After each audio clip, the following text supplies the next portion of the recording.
hmm I mean, it's only been reported from the Russian side, so you don't know how true that is. But Mm-hmm. Yeah. So we're also going to do a YouTube live today for NFP. So we're going to go through the breakdowns real quickly, and then we'll go ahead and move on to the technical side. First the fundamental, then the technical, and all of that. You guys can hear me okay? Hello, yes. Okay, perfect.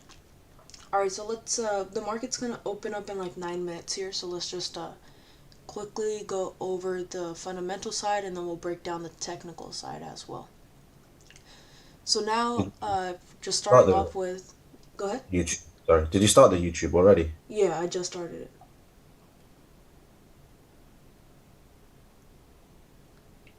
All good. Yep. All right, awesome.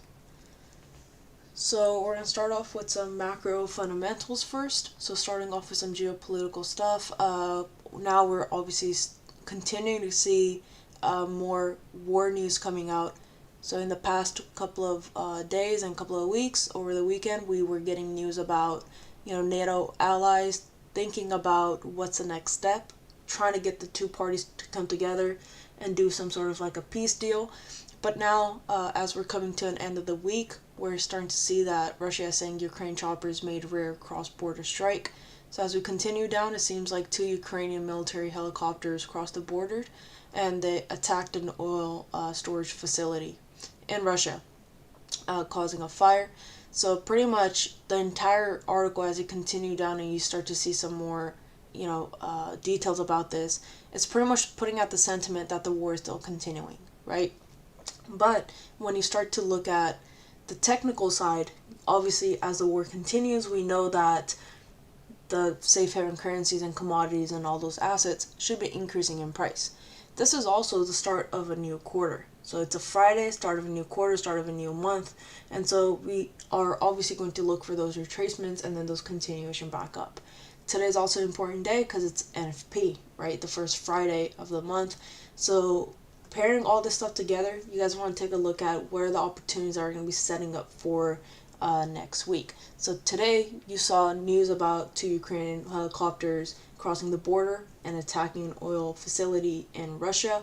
So what kind of sentiment does that put out? Obviously, that tells us that even though they're talking about some sort of peace deal in NATO, we're not seeing that. Like we're not seeing that being replicated into these actions between two countries.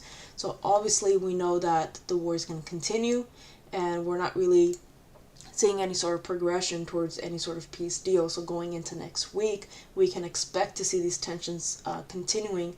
But more importantly, we want to see how Russia is going to be reacting to this over the weekend, right? Because that's going to be very important going into next week as this new quarter starts and we start to see price bouncing off of some of these key levels.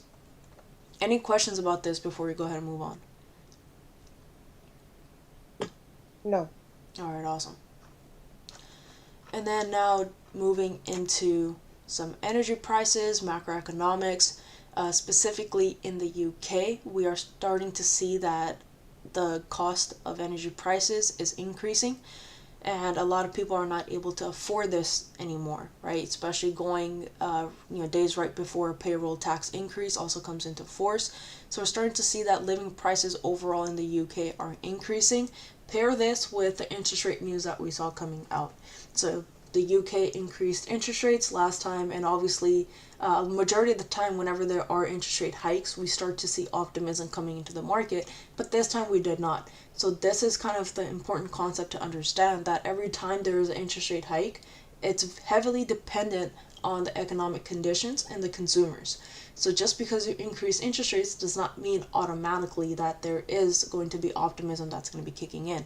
Right now, what we're starting to see in the UK is that the living cost is increasing, energy prices are increasing, you still have the inflation issue, you still have somewhat of a disconnect in the labor market. So obviously, the economic conditions aren't the best, right? And they are not going to be supporting another interest rate hike, as we have been seeing the sentiment being put out by the central bank. So essentially, either you're just going to maintain the interest rates, or given that you're sitting at a 0.75 interest rate in the UK, the chances are that they are going to end up cutting back the interest rates, whether it's by another quarter basis point hike or quarter basis point, or by half a basis point. So instead of hiking another quarter percent or half a percent a basis point as they've been talking about for this year, even in the Fed, the chances are that the economic conditions are not supporting another hike, so they will end up cutting back. Any questions overall? I'm just giving you guys like quick summaries, just so we can be prepared on the technical side going into market open. All good? All good. All right. So as energy prices are increasing, we saw OPEC news coming out yesterday, right? We had the OPEC meeting. So energy prices are increasing. Pretty much to give you a quick summary about this, the Prince of Saudi straight up told President Biden that he was not going to be working with Biden to kind of resolve this issue when Biden did approach him the first time. And then we saw Boris Johnson going and talking to the OPEC, all the countries that are part of OPEC, and kind of telling them that, hey, we need to ramp up the production because of the high energy prices, and to kind of control that, obviously you need a bigger supply. So we had an OPEC meeting. We'll break that down too in a little bit. But it seems like the UK agrees to join US in strategic oil reserves release, which pretty much tells us that they didn't see the progression that they want to see in order for the prices to come back down and the pressure on energy prices to be released. So it seems like as we continue down, pretty much the US and the UK both are going to be releasing oil from their reserves, which they have done in the past as well, just to increase the supply and also take the reliance off of the Russian oil and Russian supplies in general.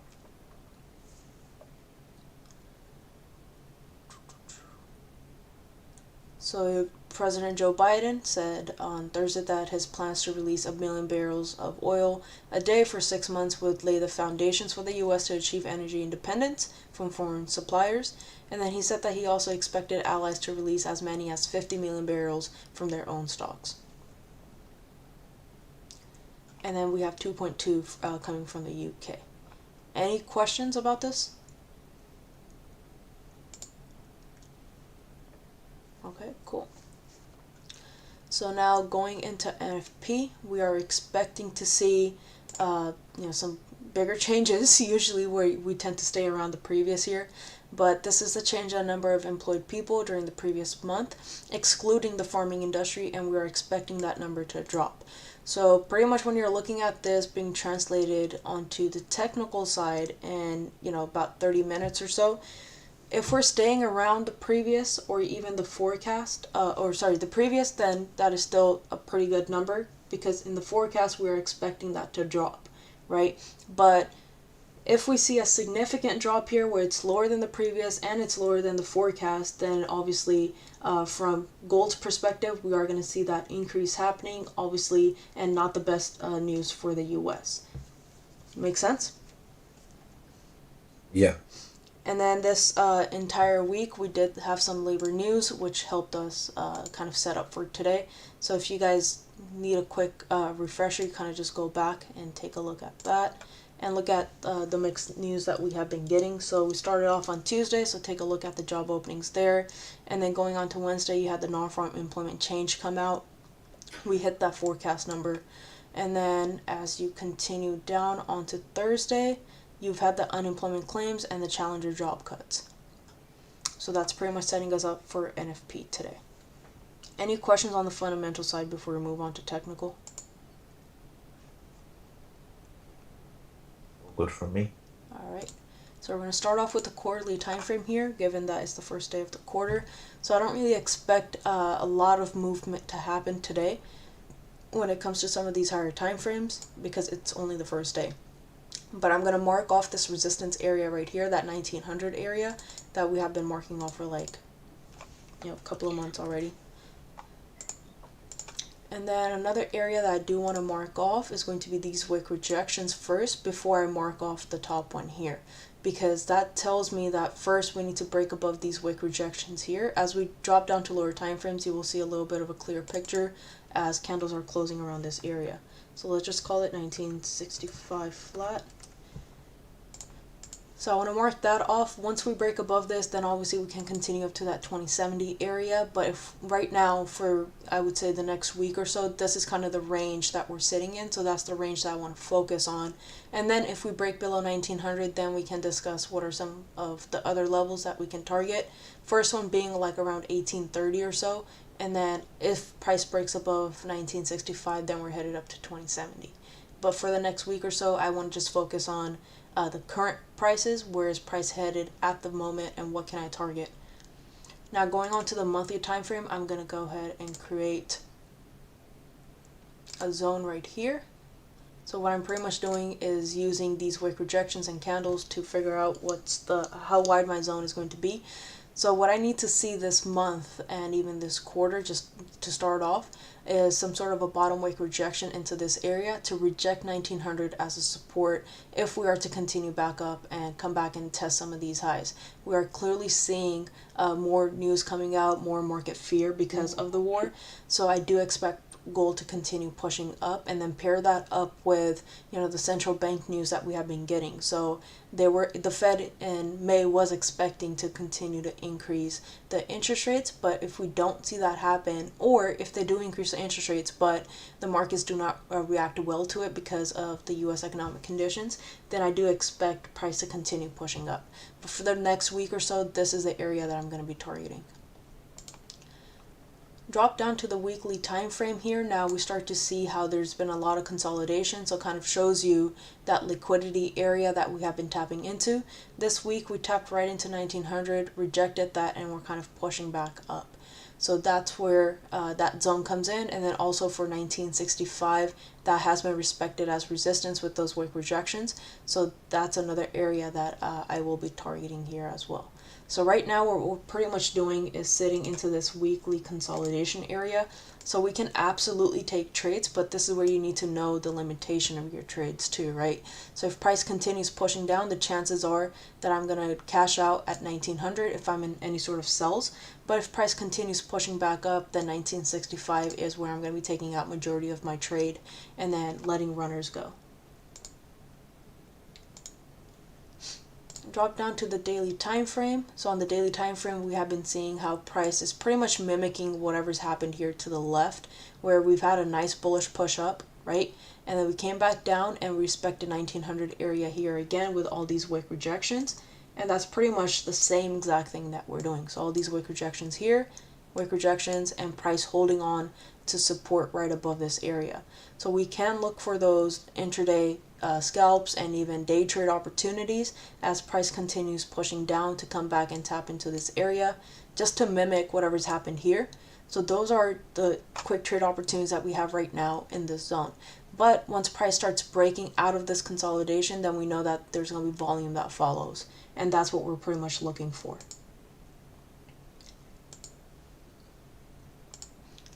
Go on to the 4-hour time frame. So now what we're looking at, just to narrow in into our price action a bit more, right there. So what I want to see if I'm going to look for any sort of sell opportunities is price to continue breaking below this area. The reason why I marked this level off specifically is because this has been respected as resistance, right? And then once price did break above it, you got a nice little break and retest. We had a little push up. And then after that, same thing, price comes back, kind of mimics whatever's happened here. Same thing. And then you got that resistance, resistance. So once we continue breaking below this, and that's exactly what the 4-hour candle rejected. So once we start breaking below this, then again, we can come back and target into 1910 and then even 1900 for any sort of scalps or even day trade opportunities. Today is not the day that I will be looking for any sort of swing trade opportunities. It is a Friday.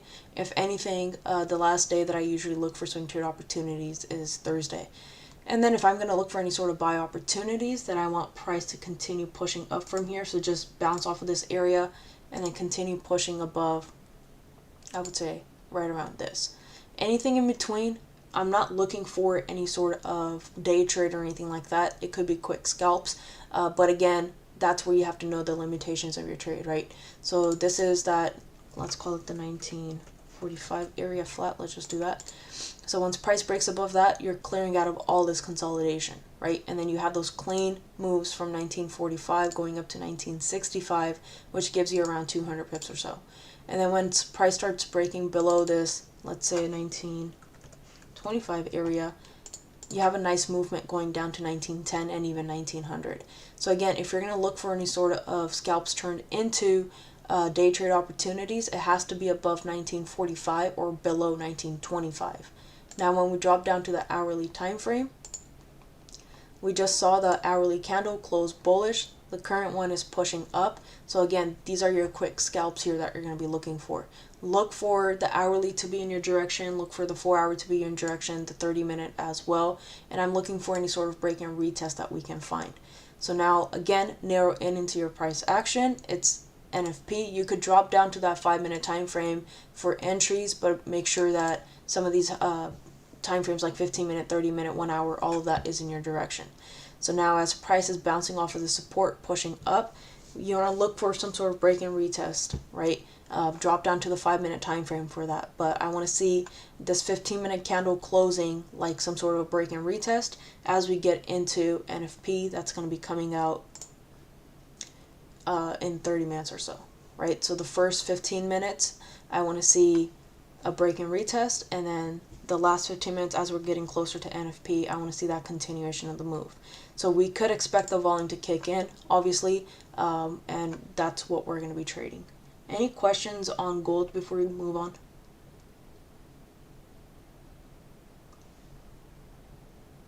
Nope. All right, cool. Let's start off with GJ here on the quarterly. So we're going to do the same thing. I'm going to mark off this resistance area right here that price has tapped into. We respected that as resistance, finally broke above that in 2021, the last quarter. And then last quarter here, the first quarter of 2022, we closed above it. This is the new quarter forming right here. So let's say 153.800. Finally breaking above that. So now as price is pushing up, I'm going to mark off that previous top wick rejection right there. 165.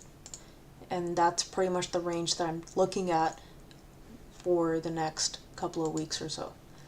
Drop down to the monthly time frame. Now we can have a zone here. So right into this area. So what I'm using is, again, these top wick rejections right here and candle closes to figure out, how wide my zone is going to be. So last month we broke the lows and the highs, pushed up, tapped into 165, closed bullish. So now what I want to see is some sort of rejection of this and then continuation back up. So what just happened here, for the most part, is price respected a support area right down here into these areas. So respected this as support, right? And then you had a breakdown, but then price consolidated and pushed right back up again. Same thing, respected these support areas even with COVID.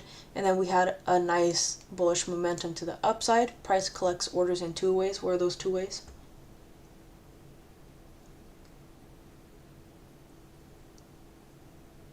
Either consolidation or retracement. Right. So we didn't get a retracement here, right? After a nice bullish push up for months, we got consolidation here instead. And then we held on to the support area into this consolidation. And then we had that resistance. Price finally broke above that last month. So we need to see that resistance, the consolidation resistance, to be respected as support and then continuation back up. So we need to see a push back into this area and then a push back up to 165. If 165 is broken, and that's going to be paired with better macroeconomic news, macroeconomic growth, and all of that happening, better news overall, fundamentally, and then push back up to 165, break above that, and then we can start to target some of these areas up top here. If we continue to stay in this indecision where we start to see a little bit of optimism, and then you start to see those geopolitical tensions rising. You don't really see the UK kind of breaking out of this inflation problem that they have, higher living costs and all that type of stuff, and the central bank has to continue providing accommodative monetary policies, or keeps injecting money into the economy to kind of support its economy from pretty much going back into a recession or anything like that. We could just end up consolidating into these areas. So as of right now, we are getting that little bit of optimism, and that's why we kind of pushed up and closed above 153,800, and we need to maintain that optimism if we are to break above 165.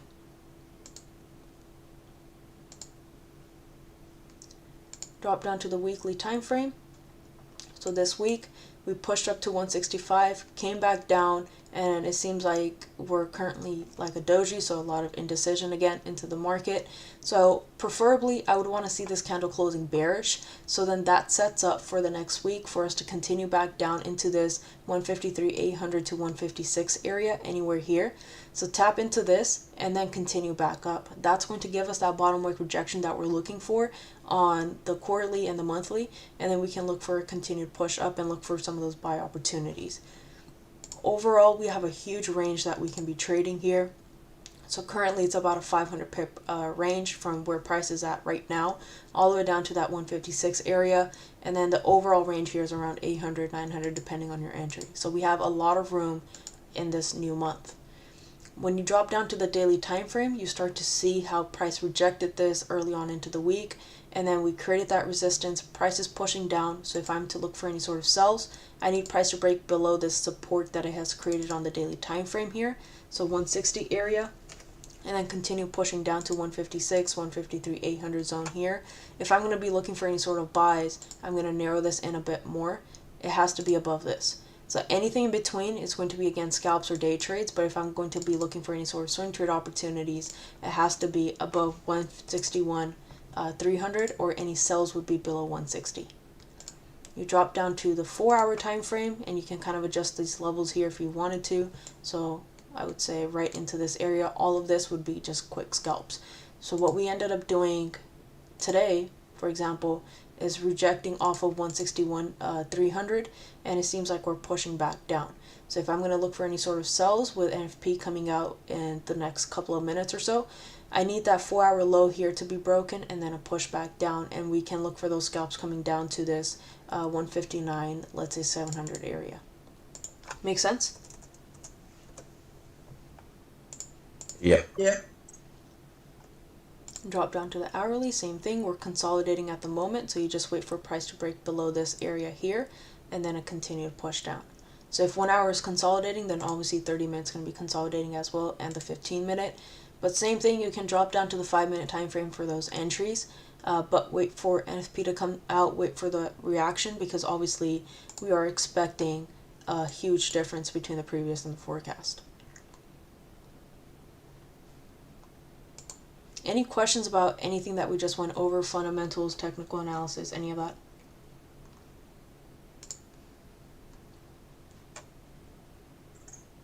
No. Alright, cool stuff. So what I'm going to do is send our Zoom link to Stefanos, and I think he should be ready to join.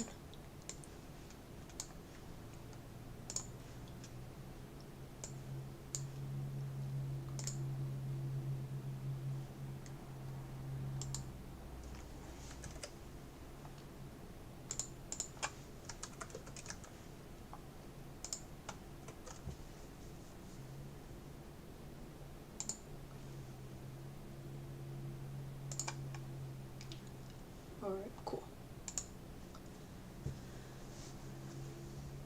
Let's go back to gold here.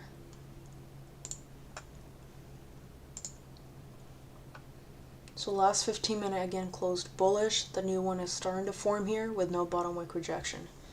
So not an entry just yet.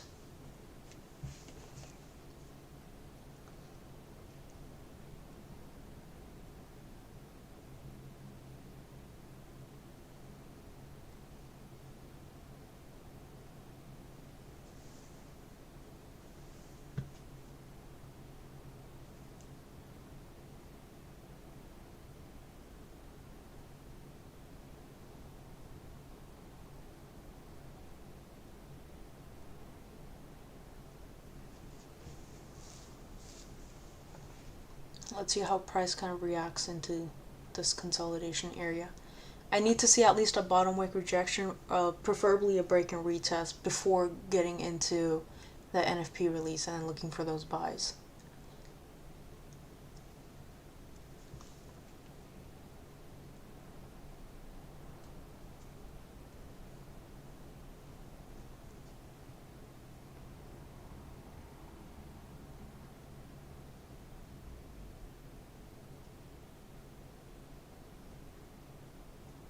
Alright, cool.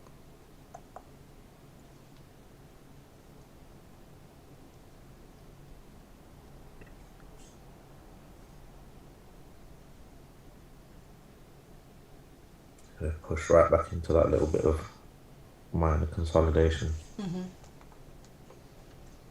So that's what we want to watch out for, because all of this is just market sentiment, which is based off of the forecast. Forecast, yeah, of course. Right? So we are, according to the forecast, we're expecting a major drop in Quite a people big drop. employed compared to previous month. Comparing that with obviously the job openings as well, it's not really a good sign. Right. So this entire week we got a bit of a mixed fundamentals when it comes to the labor market data. Yeah.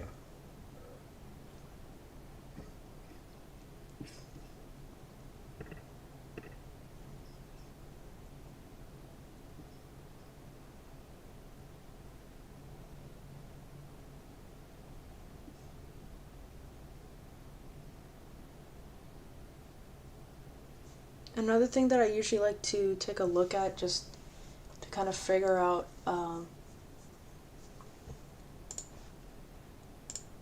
give me 1 second, I'll pull it up for you guys.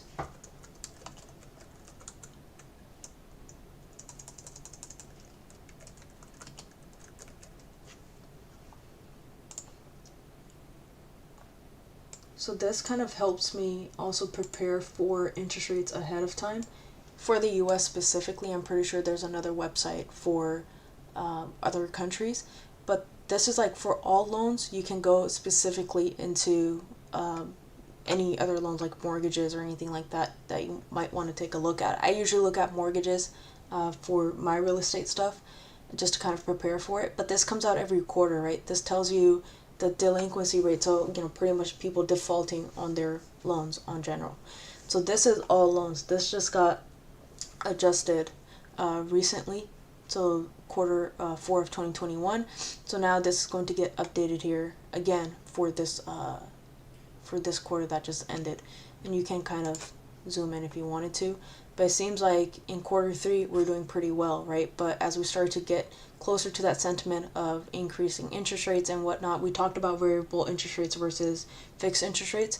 So now we're starting to see people kind of, hey, how's it going? Yo. So we're starting to see, good morning. So we're kind of starting to see people starting to default on their loan. But again, there is some time, usually it's 90 days, before they actually declare it a default. They give you the first 30 days if you're late, and then that they just call it a late payment. Then they'll give you like another 30 days, which is that 60-day period. And then 90 days is when they really say that, okay, this person's defaulted on their loans. So this is something that kind of helps me get ready for interest rates as well, and then pair that with all the yellow folders that we get in the economic calendar. I was just going over this quick website, and then this one here specifically, which helps me understand the economic conditions from the consumer side. I like it. Yeah. Good stuff. So we just How's everyone doing? Doing good, doing good. Cool. So we just did a breakdown of gold and GJ, and then also the fundamentals. Awesome. Yeah, we just went through the same thing. I just figured like we're not gonna. There's no point. I sound like a broken record and doing it all over again. I saw you had a nice coffee yesterday. What was that? Coffee? Yeah, it was like this big iced coffee. It was like Oh yeah, I got the Vietnamese coffee. It's from 85 Degree Bakery. My friend told me about it. Vietnamese coffee. Yeah. I love Vietnamese food. I've never had Vietnamese coffee though. Yeah, try it out. It's strong. So I really liked it. I mean, like this week was quite busy in general for me, being end of the quarter. So just had like ton of meetings and like, Oh you no. know, yeah. So uh, it was pretty good because I needed like a strong coffee this week. There you go. Awesome. Yeah, you got your new car as well, right? I did. Nice. Finally announced it. Stefanos knew about it. Oh yeah. Wait, what happened? The new car, Polestar. Oh yeah. Oh yeah. No, you I mentioned wanted it to last shout her week. out on Instagram, but Yeah. she wanted to keep it on the low key for a second. Yeah. Feel free to do so. Like your dad is following me on Instagram. Yeah. Like he's like, oh my god, Stefanos just put this down. But pretty happy just driving it around. It feels like a very smooth ride. Yeah, the next step, you got to get that drone attached to the back. Exactly. Spaceship, right? No, legit, there's a car, a Polestar O2. It's just a concept right now, but it legit has a drone to it. So if you guys want to look it up on YouTube, it's called Polestar O2. I was telling one of my clients about it, and he was like blown away. Yeah. 'Cause he's a car guy, and he likes Teslas, but doesn't like he's like me as far as like Teslas. Everything is on my computer, which is cool, but at the same time, like I like gadgets. Like I like sitting in a cockpit, feeling like the way Porsches are. Yeah. Porsches, like you feel like you're in like a pilot in a plane. Yep. And or like a NASCAR driver, something like that. But Teslas are just so empty. They're great cars. Yeah, exactly. They're very fast, great cars, but they're just I don't Just know. missed something inside, right? Yeah, just feels I don't know. Well, the thing with that Polestar is the one with the drone is that you're not the one who's handling it. It's actually your car. So it's depending on like your speed and all that type of stuff. Like the car's handling, how far the drone is, and then as soon as you stop, that's when the drone comes back to its launch pad in the back of the car and it goes back in. Right. So So it's not the only thing that you could really do is launch. You just hit launch, and the drone will come out. Wow. Yeah. of course, some I'm gonna crazy peek those guy. in. Show them on a video real quick. Let's pull this over right here real quick.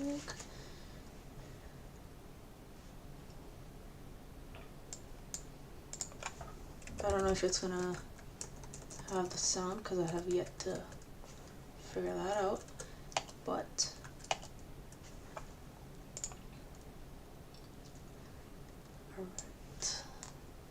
alright. So the minute 55-second one, just kind of look that up. Forget expensive soap. I'll just turn that off because you don't really need the sound. But here we are. Is that the actual drone footage? Yeah, you'll see it. You'll see the drone coming out. So this is the car. Oh, okay. Again, it's just concept, so it's not coming out until like I think it's like 2025 or something. This is the launch pad right here in the middle. So you'll see the drone come out of it. All you're doing is just hitting launch. Now that's the drone. That's it, right? And the drone comes out. There you go. And then it launches. So like look at how small this is, right? And now your car is the one that's handling it. So you could do it'll show you right here. Follow, so the car will or the drone will legit follow your car. You can make a video of it and all that too. Crazy. Like, what is this, Star Wars? This is nuts. Oh, this is sick though. Yeah, and then you can do dynamics, so it'll go all around your car, back, forward, to the sides. You can legit, this is that dynamic video right there of the drone. So You can legit shoot your own movie. Yeah, Yeah. yeah. And then again, your car is the one that's handling how far out Wow. the drone is Wow. going. And then as soon as this car stops, the drone is going to go back onto the launch pad and back in. Yeah, you got to make this video and then put that Tokyo Drift song in the background. That'd be sick. Yeah, there you go. Instagram marketers about to go crazy. Yep. Yeah. And it's like 100 and I think it's like 150 US dollars because it's like 100 euros or something, or 100,000 euros or something. That's nuts. Yeah. You know what these cars kind of look like? And I've never been a fan of these cars, but have you seen the new designs on Kias? Mhm. A lot of the cars, the new electric cars and stuff, they have a very similar design to each other. Right? Yeah. They look cool. I'm just pleasantly surprised by the way Kia. I think they rebranded their logo, Mhm. and they may have gotten a new designer. Kind of the way like if you guys a couple of years ago, I want to say like 5 6 years ago, the designer from Aston Martin went over to Jaguar, and Mhm. Jaguar started looking a lot like Aston Martins, Mhm. like the F Type, a couple of other cars that they have. So I've started to fall in love with Jaguars too. I can't remember whether it was Lucid Motors or was it Fisker Karma, but one of them used to work with Tesla. They were like one of the executives at Tesla, and then they've moved out, or like kind of broke away from Tesla, and then they started their own company. But you start to see a lot of the similar stuff that they were building. I think it was Lucid. It could be Fisker Karma, but yeah, Mr. Kama? it was starting to look a lot like Tesla. Yeah, that's awesome. But yeah, you can't use it inside the city. I mean, you need to have like a open space, obviously, to like make videos and stuff like that, or else your drone is gonna be like crashing into stuff. But Yeah, I had the same question. yeah, I was And you got wondering if you could plenty just of do something roads like near that. you, VJ. what was that? I said you got plenty of roads near you, VJ, Oh yeah, to yeah. use that. There's the same road that I take. Like it's a scenic. So one way is like I could just go catch the freeway, but I'm like nah. So then I go like through these hills, like right behind my house. So I go through the hills, and it's like the best view ever. If anything, I would probably be using the drone over there. I was saying in the city, not so much to like fly around and go crazy, but just raise it above my car Uh huh. and then like look around like certain blocks to see where all the traffic is and Yeah, like what's you could do causing the that too. traffic. Yeah. If you want to do dynamic though, where it was like just Nah, yeah. going all over, then obviously don't do that. You'd lose it real quick. Yeah. But yeah, that's not the one that I got. Just to put it out there, I got another Polestar, but I'm loving it. So sick. Yep. So you guys did a breakdown of Yeah, we did GJ, we did gold. So what I want to see here on gold, right before news comes out, is some sort of break-in retest, because if you look at NFP numbers, we are expecting a drop from previous. So that means less jobs opening up, less people being employed. so you're looking for the drop. Yeah. Well, for gold, I'm expecting that to go up, but I'm expecting initially to people to start reacting. So it depends on what's the actual data that comes out. If it's above forecast, then I do expect gold to drop, because we are expecting a lot less employed people, right? So obviously, if the number is higher and it's a little bit closer to the previous, then that still tells us that the labor market is there, people are still being employed and all that type of stuff. So a little bit of optimism for the dollar just temporarily, and then a continuation back up for gold. So pull back and then go off. Yeah. But if it's closer to the forecast or below that, then obviously that's not the best news for the dollar, so I do expect for gold to go up.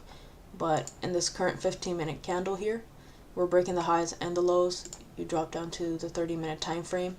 We came all the way up into kind of these consolidation areas, this low support area. Rejected that, so I want to see how price is kind of reacting here first.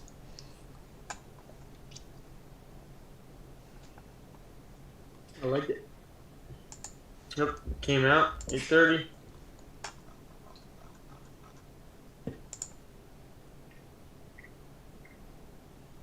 So much lower than the forecast, so I do expect gold to continue pushing. So you drop down to the 5-minute time frame. This is pretty much the only time where interest rates when I would be using the 5-minute time frame.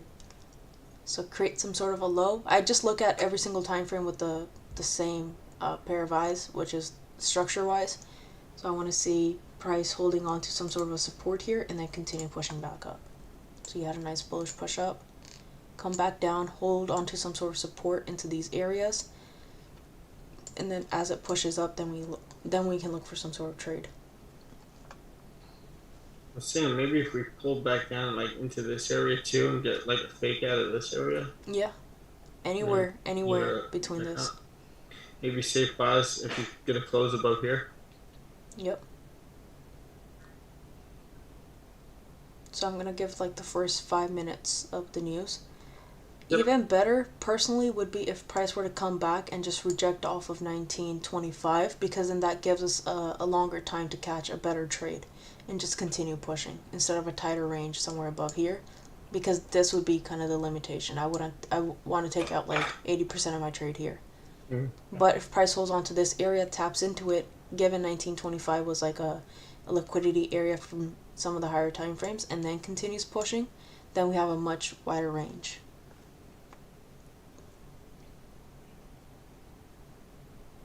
I don't know. If we're like, if that pullback this morning was like a price in, Mm-hmm. and then the pass of that candle, and like we had been bearish from this level, and then also like if you zoom out to I think the 4 hour, where you get the recent price. Yeah, there you go. Can you zoom out just one little tad? There you go, perfect. Right here, been respecting this area, and just pushing down from it every single time. We got like lower lows, lower highs. Mm-hmm. This area over here coming right back down, creating a new low, and now tapping into that area again, holding resistance right here and continuing down. Let me close the door real quick. Give me a second. Yeah, no worries.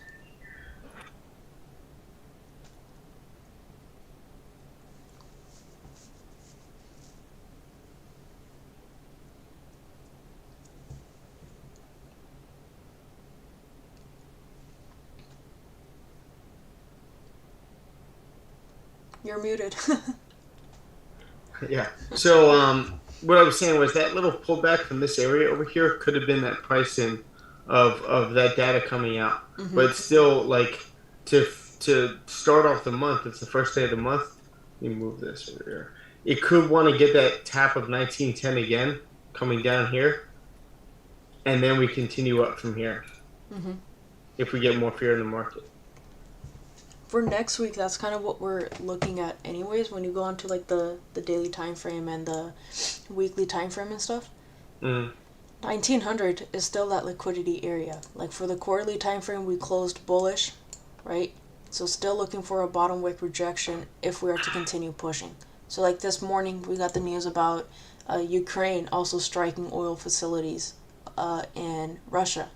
So that's just continued geopolitical tensions. And that's what's going to be supporting the moves, going back up bullish. But before we do that from a technical side, we always need to see some sort of correction, right? Oh, yeah. So that 1900 is that area of liquidity. From like weekly, monthly time frames, we see all of this. Great point. Yeah, we've just been sitting in this range. Two Yeah. fake outs of it on either side.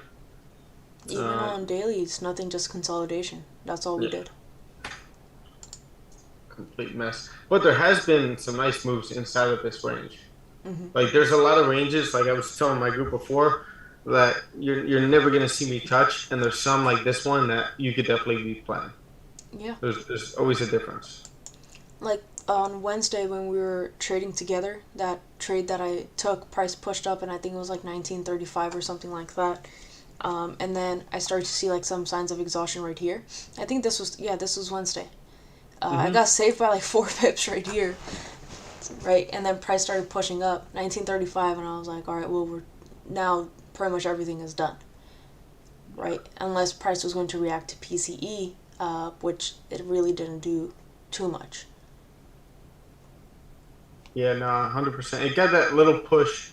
What was the trade I got? I think it was down here. What was Wednesday's date? The 30th. 30th. I think I took this based on the higher time frames, but I grabbed it on I think the 30 minute. Mm-hmm. The 30 minute. Where did I take this? right here. Here, I'll just draw it out for you. I waited for like the pullback that we got during our session, and then took the buy right here, and just placed my stop loss below this candle right there. I don't know if you guys can see that, but stop TP hit at 100 pips, and that was it. But that's kind of like what I was waiting for.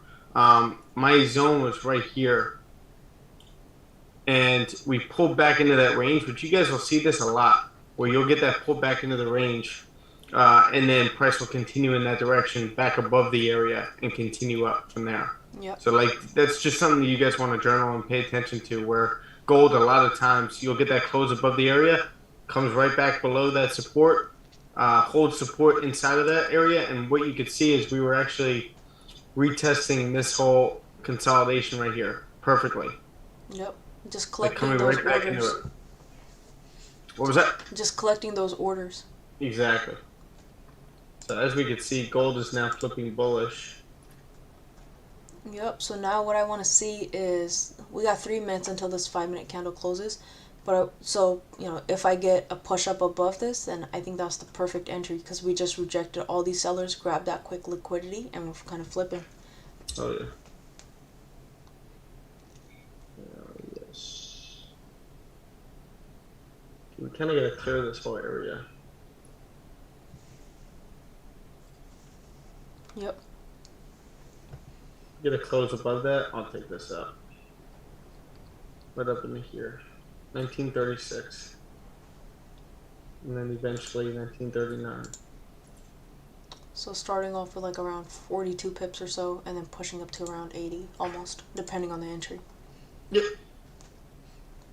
And then we can check GJ real quick, because I know there's some people who might only be trading GJ. So that's still in consolidation. So if you're going to be looking for any sort of trades, I'd wait for this little support area here to be broken. Like specifically this. Yeah. And then a push.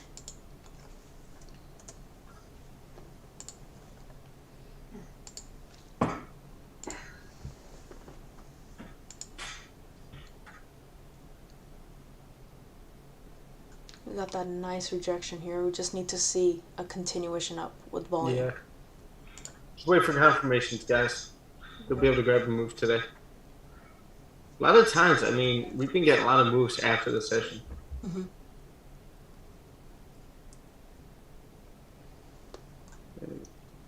Yeah, so... Just after like NYC. What was that? I noticed the last session we had that little push. When you got saved by the 4 pips, we had that push up just after NYC, and I took the same trade that Steph took. Yeah. My entry, I think, was like probably an hour before your guys's, right? Yeah. My entry was on this candle as price was pushing up. But like you said, you had your stops placed based on structure and... Yeah. So, like, where would it invalidate the structure at that point? Exactly. So, the way that I was looking at it is price creates a support, push back up. This is our quick little first minor retracement. And then pushed here again. We're still creating minor higher highs and higher lows, right? And then price pushing back up again. So my stop loss was 161, I believe. 1922.161, I believe. Somewhere around there, which was like these areas here. So I got saved by like 4 pips or so.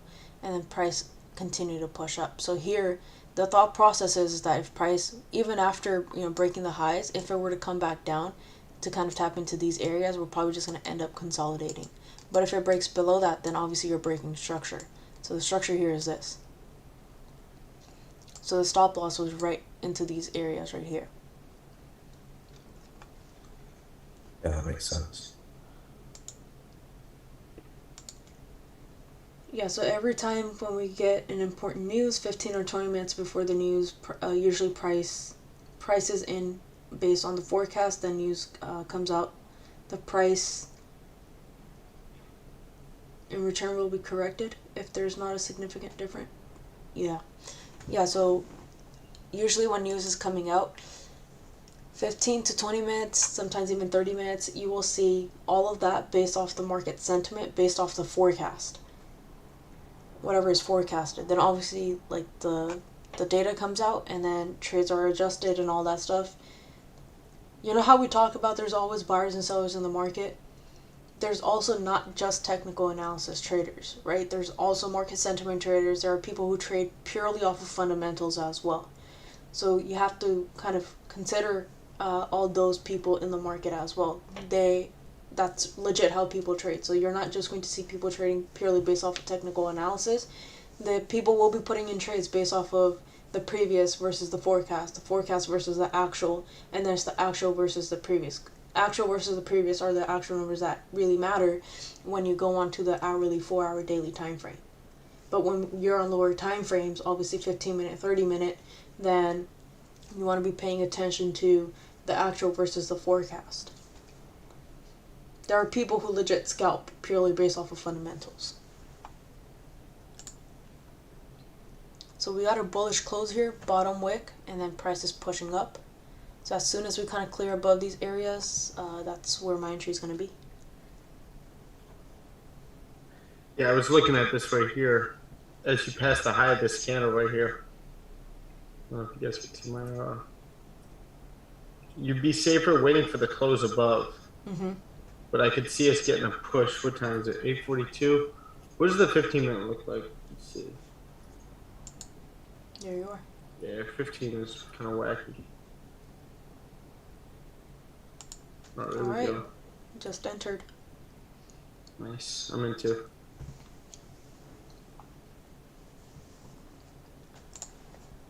Let's see where we go from here.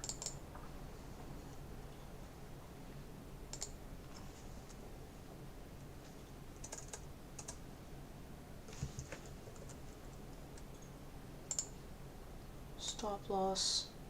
Let me check the higher time frames. If the trade has the potential to run.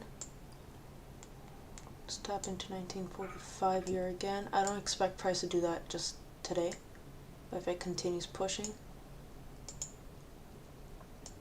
So initially I'm going to keep it right below 1925, just to give price enough room to come back and kind of tap into these areas. And then as we clear above, what I'm going to do is mark off this right here.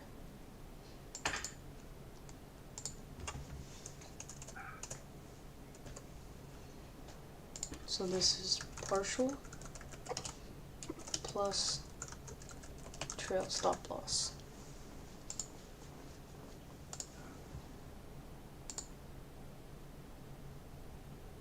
So around 60 pips or so, I'm going to take a partial and then trail my stop loss.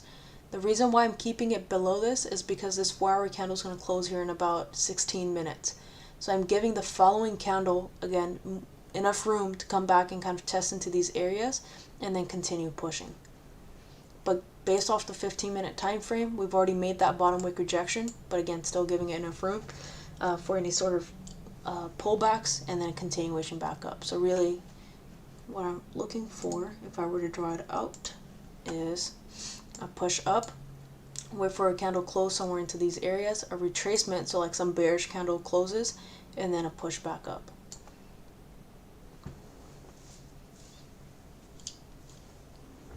I like it. Yeah. Yeah, I'm looking for the same thing. I do have my stop loss a little bit tighter under the whole. If you go to the 5-minute, the 5-minute structure over here. Right here? Yeah, it's like right around here. Actually, a little bit lower. Somewhere around here. Because it looks like we're exiting this area. 5 minutes just closed above. Could get that pullback over here. It should be okay. I see exactly what you're talking about, though. Yeah. Might be a little too tight, but like me as a scalper, like if I'm taking this based on the 5-minute, if we come back into that range, I'll be securing risk anyway. Oh yeah, if it's a pure scalp here, then that's perfect. Like I would probably keep it right here, and then as price is pushing up, take some partials around this area here. Yeah. You know, all of this. I want to see if it's going to continue pushing for the rest of the day, and probably an hour before market closes, just close out the trade. 100%. So what I'm pairing this with is obviously the NFP news that came out, along with the geopolitical news, with Ukraine also attacking Russia, and then on top of that, pairing it with the news about UK that came out. UK to join US in strategic oil reserve release, which obviously tells us something about OPEC meeting. Probably didn't go in the best way that we were expecting. And then also the fact that there's a higher cost of living in the UK. So it's not just the UK, but also like we've seen in the past year or so that the US tends to follow pretty much the same thing that the UK is doing. So we've seen like inflation issues in the UK, and then after like a couple of months, we saw the same thing happening in the US. Saudi Arabia still leaving Biden on red. Do you know or no? I don't. That's where they are.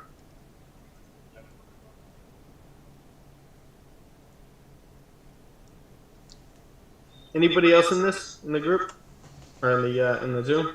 Also, YouTube over here as well. Yeah.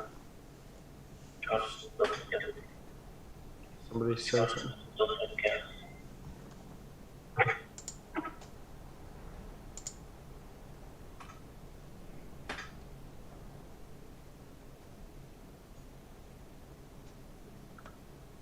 All right, we got a couple of people. Does anyone have any questions about any of these entries or anything like that? It'd be the perfect time to ask.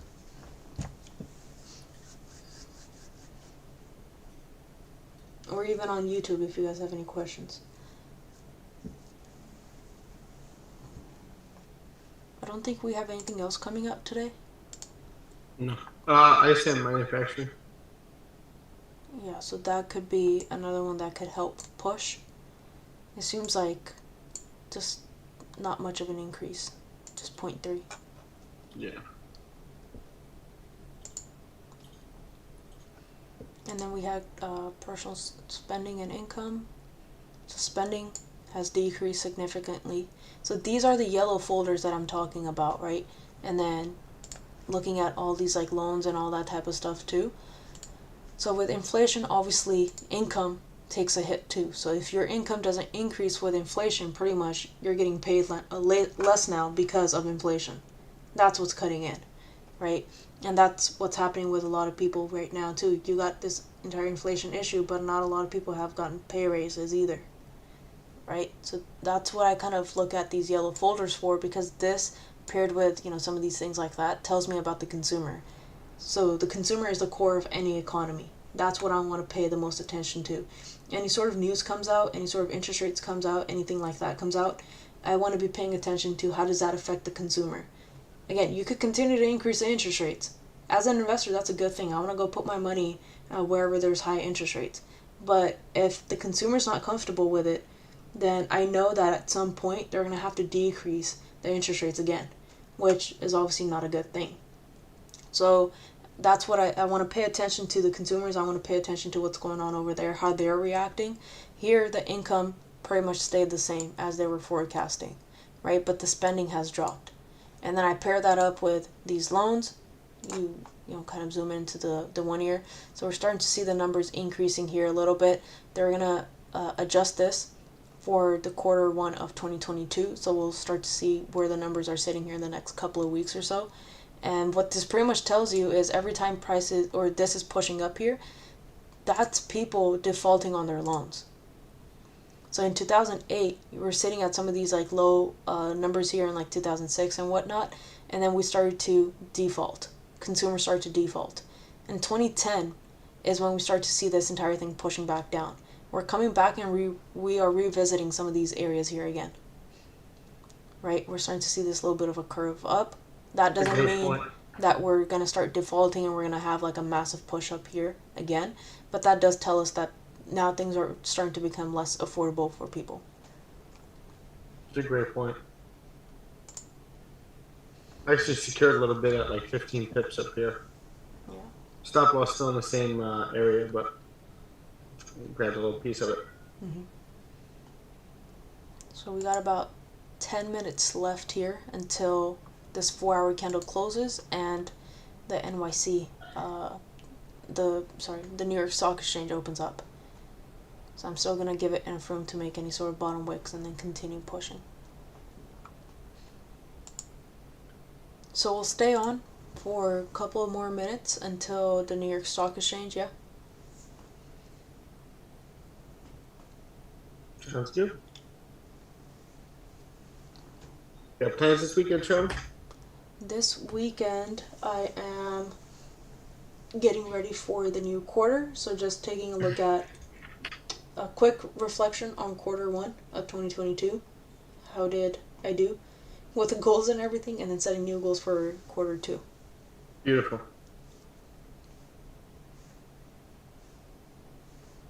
So that's another thing that we haven't done like a secrets of trading, and We haven't. yeah, in quite some time. But that's probably something that what we can do. I want to put like a video up for people to kind of set their goals for quarter 2. Okay. So we did one in the beginning of the year, if you guys haven't watched it yet, but it was like how to set your goals for the entire year. So that's pretty much the same exact process that I take. In the beginning of the year, I set my goals, whatever I want to hit, the major goals for that year, and then I break that down into quarterly goals. So we had quarter 1 goals, and then I take a look at, do I need to make any adjustments based off of performance of quarter 1 for quarter 2, and then from that I make the necessary adjustments and stuff for quarter 2, and then see how I'm doing. Am I still on track to hit my goals for this year? Are there any other subjects that you guys would like us to cover? Like, what's one thing you would like to know about either trading, self-improvement, Mm-hmm. what else? Psychology. And I think one important thing is that the goals never really change for the end of the year, right? Yeah. That's why I do like quarterly goals, and I break that down into like monthly and then weekly and daily and all of that. So the overall goal never changes, but for doing the reflections like every month or every quarter kind of helps you understand that what do you need to improve so you can continue hitting those goals. So you may not hit your quarter 1 goal, but that doesn't mean that you're completely off track from the entire year. That just means that you need to make adjustments for the next quarter. 100%.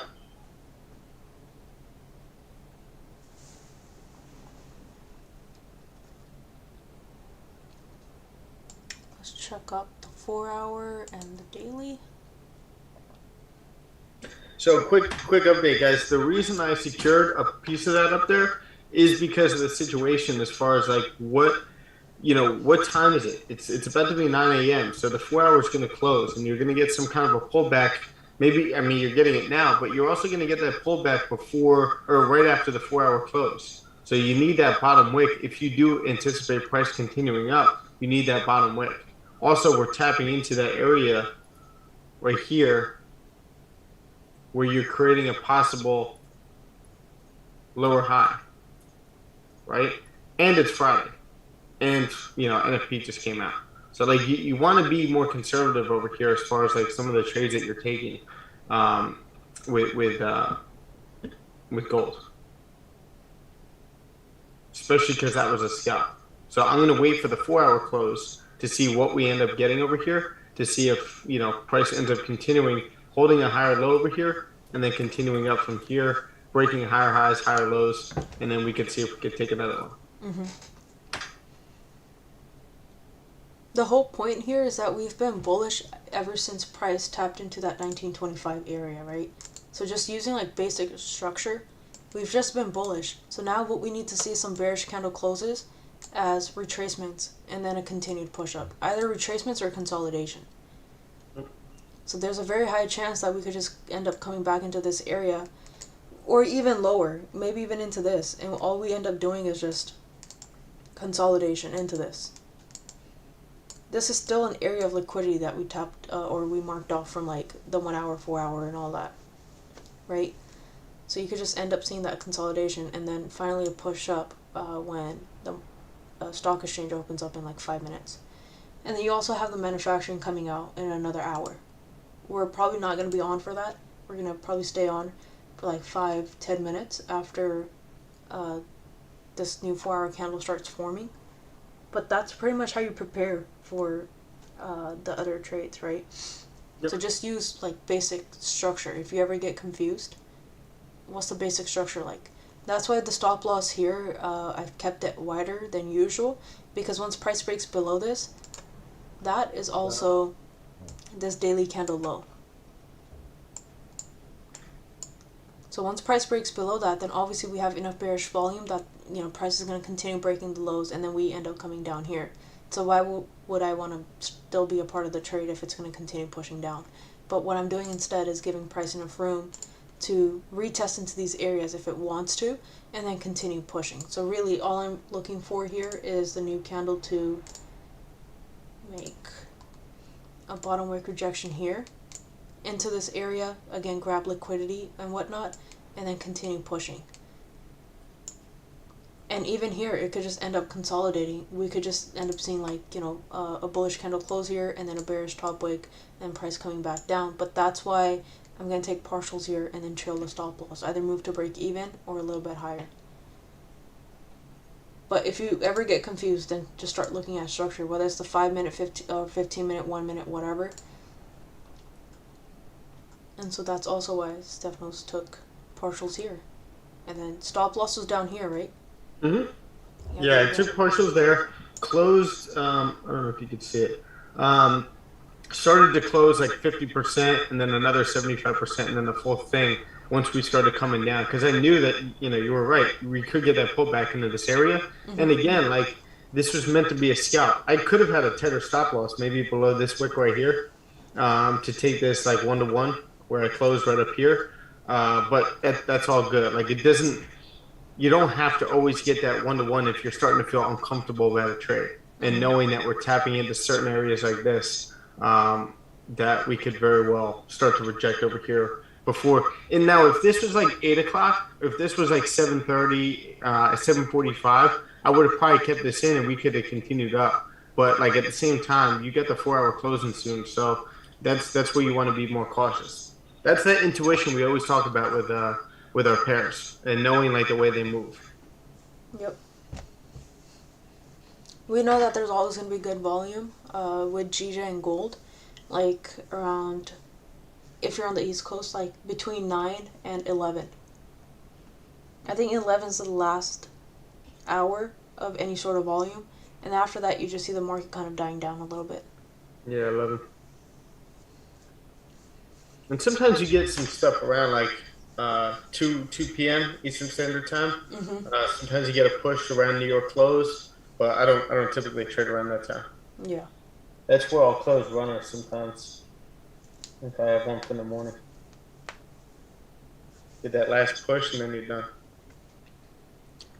So now that like we're already 15 minutes, 30 minutes after NFP came out, now is not the time that I usually start looking at the 5-minute time frame if you haven't already taken an entry.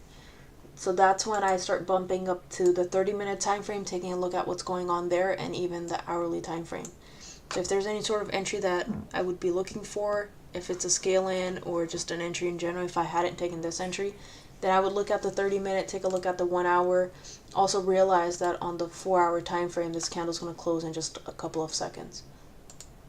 So this last hourly, even if we close bearish, we did end up just tapping into this area, breaking the previous highs, coming back and tapping into this. So I want to see how the next hourly candle is going to start forming. Do we just make a bottom wick here again and then continue pushing back up, or are we going to break this daily low right here? And then as soon as that daily low is broken, I'm out immediately. So that's pretty much how I like to manage.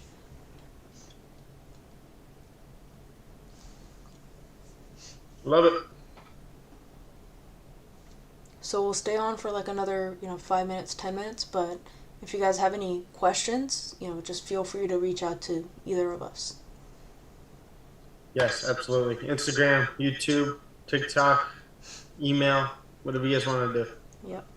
We'll get back to all of it. Looks like GJ's holding that support. Still gotta exit that area, but Oh yeah. um, we're holding that support we talked about. Question is, does it have enough volume to break through that area? Since there's not much else coming out besides the manufacturing in about an hour, I highly doubt it. Yeah, 100%. It's Friday, first day of the month. You're not gonna have much volume. Yep. Anybody have any questions? Anything they want to go over? Send a chart. That's what we're all here for.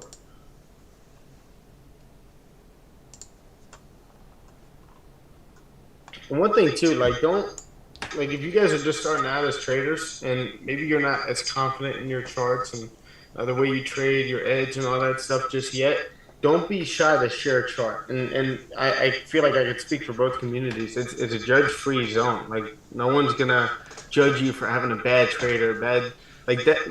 We all make mistakes. So like that's how you learn. That's how you guys get better. So just have the confidence to send it. That's how you get better. Knowing that like your charts are going to get better and better over time. No one's going to embarrass you. It's just like just know that that's the way to get better.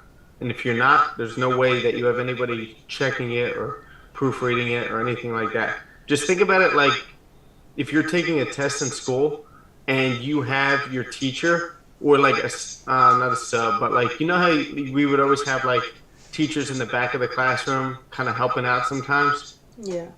Just think about it as like that person looking over your test before you handed it. Like that's what you're doing, sending a chart in before taking a trade or maybe even after a trade. Like, yo, what do you think about this? How can I get better? How could I have secured at a better spot? How could I have cut losses a little bit sooner? Like, what do you think about this? And trust me, it's going to help you over time.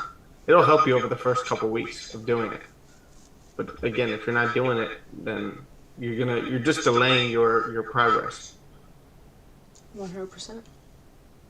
And I get it's uncomfortable, but there's a lot of things we're uncomfortable doing that we have to do that's gonna push us to be better. So It's also about the learning curve too, right? So if you don't have someone kind of helping you out like that, whether it's a friend, it doesn't have to be us, whether it's a friend or like someone else, you learn a lot faster if someone's telling you like, hey, this is where you're kind of messing up, or this is where like you're doing fine, or whatever, versus like for myself to just to kind of speak on my experience, I never had someone like that, and whoever I did reach out to, again, they would be like, well, here's a course, I'd be more than happy to help you out, just join the group or something like that. So it took longer because I spent years, and then also a lot of journaling, back testing, all that stuff, figuring out like, okay, exactly what does it mean when price is tapping into specific areas, key levels, structure, and that's kind of how I figured out that it's the very basics that are going to save you every single time, right? Like, for example, structure is never going to be broken on higher time frames. When you go into the 4 hour, on the daily, the weekly, the monthly, price is always going to be headed in that direction. So either you just take years of learning on your own and you have to be consistent with it. A lot of people tend to kind of just give it up in the first couple of months or so if they don't get it, or if it's not making the money right off the bat. And some people, they like to panic when things are not working out and they're confused about why did I just get taken out if price was to continue in my direction? Why, like, how do I figure out the entry, this and that? And then they start off with the most basic strategies, which is like pure price action and whatnot, market structure, candles, and everything. And then they start throwing on things that they've never used before. Like, a lot of people don't understand Wyckoff, and they want to start using that. A lot of people don't understand like a lot of these indicators, and they just start throwing that on Fibonacci retracements, and they have no idea what these levels mean. But they're just hoping that something works in their favor. But you always will end up coming back to the basics at the end of the day. just to touch on what you said before, like the mentorship thing, like that's the whole point of this. Like that's to learn from our mistakes and our successes. Like that's what you're asking questions for. You're sending charts and all that stuff. It's to really speed your learning curve tenfold. If you actually like take advantage of it. Yeah. Like don't be afraid to ask questions and send charts. It's key for anything. Getting better, building discipline, all that stuff. But what I also mean is like anyone were to send us charts, like you and I would like look at it and give them actual feedback, right? Yeah. Versus, in my own experience, what I'm talking about is like if I message someone and like even if someone did respond, it'd be like, yeah, it looks good, or like something like that, right? Not like actual feedback. Yeah. Or forget about even getting onto the Zoom calls with us or anything like that. No one really did that. But we're open to doing that. That's a whole other conversation. Yeah, like we're open to doing that. Like we actually get onto Zoom calls with people and whatnot. And it's not even like to sell anything. We're not selling anything. But it's like actually to help out. Do that with your friends. I'm not saying, you come to us or this and that. Like I'm just saying like make sure that you have somebody that you can reach out to. Yeah, I say that all the time too. Like I always stress how important mentorship is, and like it doesn't even have to be us. Just make sure you find somebody that you can relate with. I mean, obviously I'm biased. Like I think we're some of the best, but it's still like just find somebody that you can rub charts off of and send them what you're struggling with, stuff like that. Ask them if they've had issues with that. But the whole point of what we're doing is we see that most of this industry is toxic, and most people just want money. Just same thing as traders come into the market. Like all they want to do is make money right away. It's the same thing with mentors, and they really don't care about helping you. Just like some of our politicians. What's your question, Andres? Hello. Yep. My question is just about slippage. I took this gold trade and my position got slipped like I believe, let me see, at least like 4 pips. When you guys get slipped, do you guys like manage your trade, or do you stick with the same plan even though you got slipped? You got slipped 10 pips, you said? Like 6 pips, not that much, but I was just wanting to know what do you do in a situation when you get slipped? Do you still stick with the same plan? Did you check your spread before you entered? Oh no, I did not. I mean, that's okay. So that's are you still in the gold trade? No, I got stopped. Okay. How much you lose on that? If you don't mind me asking. 2%. Okay. Was there an opportunity for you to close, partials, or like do you feel like you kind of went against the rules at all? I was seeing if it was gonna respect that zone at where was it? I had it under the 830 wick, and I wanted to see because gold does like some big liquidity grabs and it just flips instantly. So I was just letting it play out to see if it would flip. But Sharma, you want to go to the 30-minute real quick? Yeah. So you had it below the 830 wick. Where is it? Right here. Okay. So you wanted to see if it would respect it. Was there any part of that trade that you were starting to feel uncomfortable where it was like, okay, maybe it's not going to respect that area? Yeah, when that the 5 minute at 850 it closed bearish. I was like, below that support where I Yeah. had my stop loss? yeah. So now what you want to do is write this down on a notebook, on your iPad, wherever you want to write it down, even on your computer. Just like there was an opportunity for me right. Are we still on? Yeah. Oh, for some reason everything like disappeared. Just write that down, like your feelings about how like you should have closed partials there. Because again, I said on my story the other day, everything's a learning opportunity. So like this is where you can write this down and really figure out like, all right, what could I have done differently on this? Like it's not the market's fault that it went against me. I know you're not thinking that, but this is something that you can learn from and say like, okay, I didn't have to lose 2% on that. And then also another thing that you can write down, check the spread real quick before entering this, especially like after or before news comes out. So that's like 2 learning opportunities that you just had right there that you may not make that same mistake again. All right, thank you. Do you know how do you check the spread on MT4 on the desktop version? I only know how to do it on the phone. So go to on your phone. Okay, so go to Market Watch on the left where you have like the navigator. Let me see, view. Yeah, so go to the top where it says file. Yeah. You see where it says view next to it? Yeah. So click on view and then click on Market Watch. and then you're gonna have your bid and your ask right next to Oh, the I symbol. see.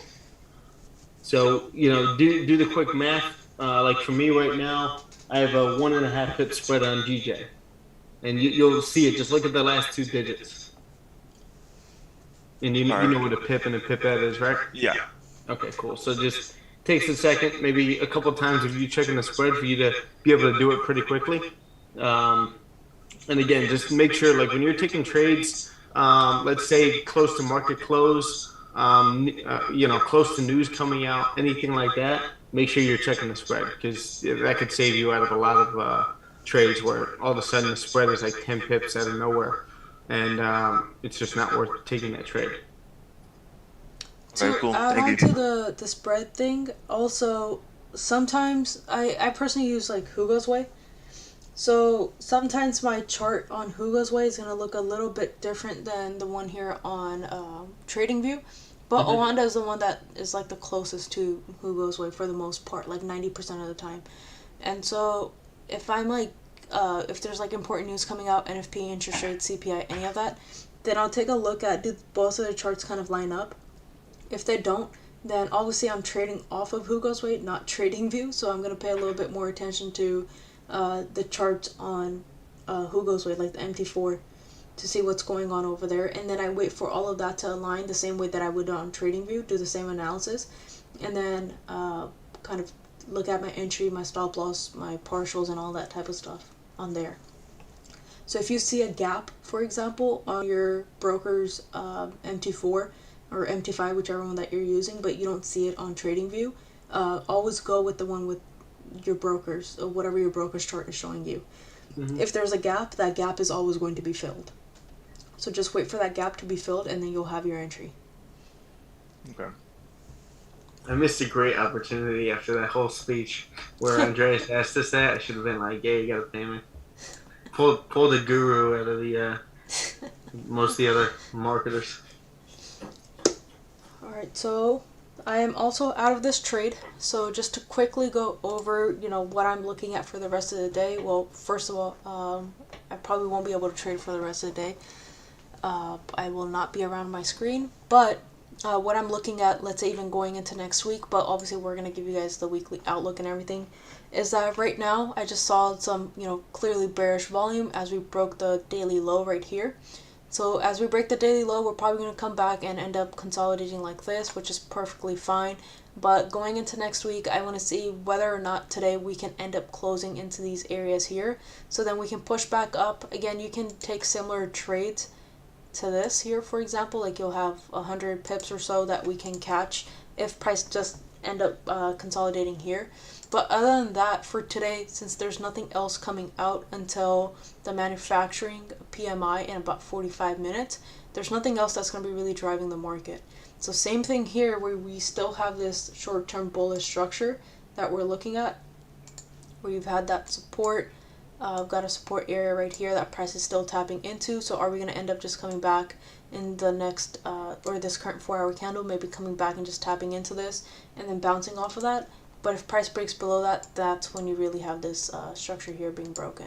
So I want to see if price is going to come back and tap into this and then kind of push back, and we just end up consolidating here because every single time we have kind of just been breaking highs. Absolutely. So that's for gold. And then quickly to go over GJ as well. You're just consolidating, so I would just wait for price to break out of above 161,300 or below 159,700. Those would be safe buys. Yeah. And if you guys have any questions, just feel free to reach out. How much did you risk on this trade, if you don't mind me asking, Stefanos? Just 1%. Okay, yeah, same. Being that it just came out after news, so I literally only I made like 0.2% on that. So basically, I didn't even take a trade. Okay. Yeah, so So same. I secured most of it at secured a piece of it, like 25% at 15 pips, and then right around break even, a little bit, maybe like 3-4 pips in drawdown. I closed most of it, and then the full thing. That sounds good. Yeah, so I also only risked 1% on this trade. I was looking for a potential scaling, but I need to see those retracements first. So here, for example, if this candle does end up, this 30-minute does end up closing into this area, and then pushing back up. Well, first of all, I'm not on the chart, so I can't take this trade. Second of all, it wouldn't make sense for me to take a trade because I need 1925 to be respected as support, not somewhere down here. And then if you're looking for sell, same thing, wait for 1925 then to be respected as resistance, and then a push down if you're trading for the rest of the day. And then you wait for retracements and then a push down, at least on the 30-minute time frame or the 15 at the very minimum. But I don't think now is the time to drop down to the 5-minute or 1 minute. You don't even need to.